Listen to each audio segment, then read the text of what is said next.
வணக்கம். நம்ம முந்தின வீடியோவில் சோலார் ட்ரையோட வெளிப்புறத்தை பார்த்துருந்துருப்போம். இப்போ சோலார் ட்ரையோட உள்புறத்தை நம்ம பார்க்க போகிறோம். இது டோரு.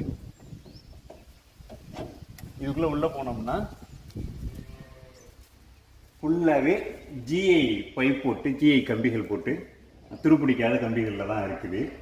இதுக்கு மேலே இருக்கிற இந்த பாலி ஷீட்டு வெளியிலேருந்து உள்ளே வர்ற சூட்டை அனுமதிக்கும். அதே நேரத்தில் உள்ளே இருக்கிறத வெளியில் போகாமல் காற்றை வெளி செய்து.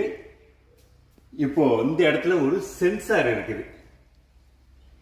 இந்த சென்சாரோட வேலை என்ன அப்படின்னாக்க, உள்ள எவ்வளோ டெம்பரேச்சர் இருக்கு அப்படிங்கிறத தீர்மானிக்கிற வேலையை இந்த சென்சார் செய்யும். இதுக்கான செட்டப்பு வெளியில இருக்குது. நம்ம முன்னாடி பார்த்தோம்.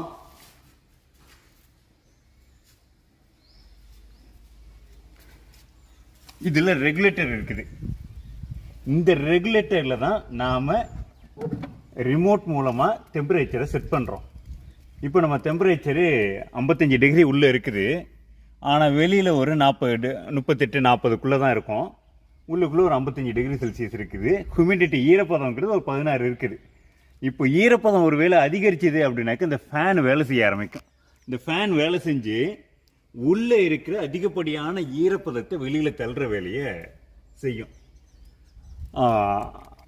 எவ்வளோ வெப்பம் வைக்கிறோமோ அந்த வெப்பத்தை, ஒருவேளை நம்ம 40ன்னு வைக்கிறோம் அப்படின்னாக்கா அந்த 40ல் கூட உள்ளே இருக்கிறது மெயின்டைன் ஆகிட்டே இருக்கும். கூடுதலாக இருக்க வெப்பத்தை வெளியில் தள்ளிக்கிட்டே இருக்கும். அதிகபட்ச வெப்பத்தை நம்ம அதிகப்படுத்த முடியாது, வெயிலை பொறுத்து தான் அது தீர்மானமாகும். ஆனால் வெப்பத்தை குறைக்க முடியும், அதிகப்படுத்த முடியாது.